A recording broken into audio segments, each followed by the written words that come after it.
Alright guys, so now let's talk about chapter 15, which gets into monetary policy. Okay? So basically we have the Federal Reserve, which is the central bank. So we already know we have banks, that are just down the street. We can use those to save our money at. We can use those to get loans from. The banks have a big function in our society. And so the central bank is going to be an organization that's actually doing very similar things as the bank down the street, but they also have much more responsibilities. They are responsible for conducting monetary policy and ensuring that a nation's financial system operates smoothly. And a lot of different places have a central bank. So, for instance, we have a European central bank, we have the Bank of Japan, the Bank of England, and in the US, we have one as well. It is called the Federal Reserve, also known as the Fed. Do not confuse this with the Feds. It is the Fed, the Federal Reserve. Okay, so the Federal Reserve is basically the bank that is responsible for everything related to banking and the changes to the money supply. They are a semi-decentralized place, meaning that the government does not have control over whatever the monetary policy is. The central bank is its own entity that makes its own decisions. So they are decentralized. They are two separate parts of the government, where we have one who's making decisions in terms of taxes and spending. We have another one that is in charge of changes to the money supply. And the central bank is responsible for that.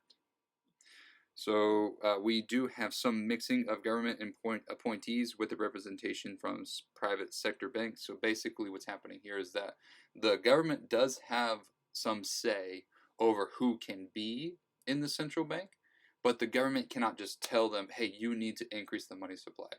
The central bank is the one that makes the decision. Okay. It is run by a board of governors consisting of 7 members appointed by the president and confirmed by the Senate. So 7 people are the ones that are trying to make sure that the country's banking system is going well. 7 people who were basically said appointed by the president. So the president says, I like you, I want you on the Federal Reserve. Okay. The current chair of the Fed is Jerome Powell. He is the voice of the Fed. So we do have 7 people making decisions, but we do have one who's the head person that's definitely saying what they are trying to do. So every time you see about Powell, that's the one that is the head of the Fed who's making the decisions. So there are Federal Reserve districts. There are 12 regional districts, such as Boston, New York, Philadelphia, Richmond, Atlanta, Cleveland, Chicago, St. Louis, Minneapolis, Kansas City, Dallas, and San Francisco. And they are split up into these different regions. So these banks here, for instance, Dallas has the control over, or basically the regulations over Texas and parts of New Mexico and parts of Louisiana. So they are responsible for that territory. Places like San Francisco are going to be places like San Francisco, like that bank right there, is entirely responsible for the western side of the United States. Okay? So each of these are responsible for supporting the commercial bank and the economy generally in its district. Okay? So whatever the highlighted regions are, that's what those banks are responsible for. So the functions of the central bank, all right, number 1 is to conduct monetary policy. That is simply the changes to money supply. That's what monetary policy is. Conducting monetary policy.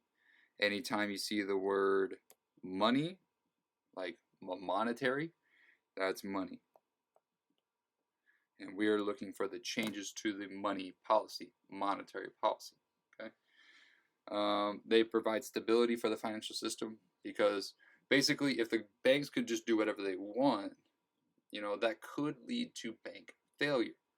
So if I put all of my money in the bank and it failed, I just lost all of my money. And if I have the risk of losing all of my money, this is going to cause a lot of issues in the economy. So the central bank is going to kind of provide stability, meaning they're going to say, hey, don't worry, your money is protected. And if I can feel safer, then I can have some confidence in the economy. And then finally, they provide the banking services to commercial banks and other depository institutions and provide banking services to the federal government. So they are a bank at the heart of it. Like they are a bank for the banks. So if the bank wanted to save money, they could save it at the Fed. If the government was trying to save money, they could save it at the Fed too. So the Fed is a bank. They can make loans. You can save money with them, things like that. Okay? So these are the three functions of a central bank. So in the next video, we'll talk about bank regulation. I'll see you there.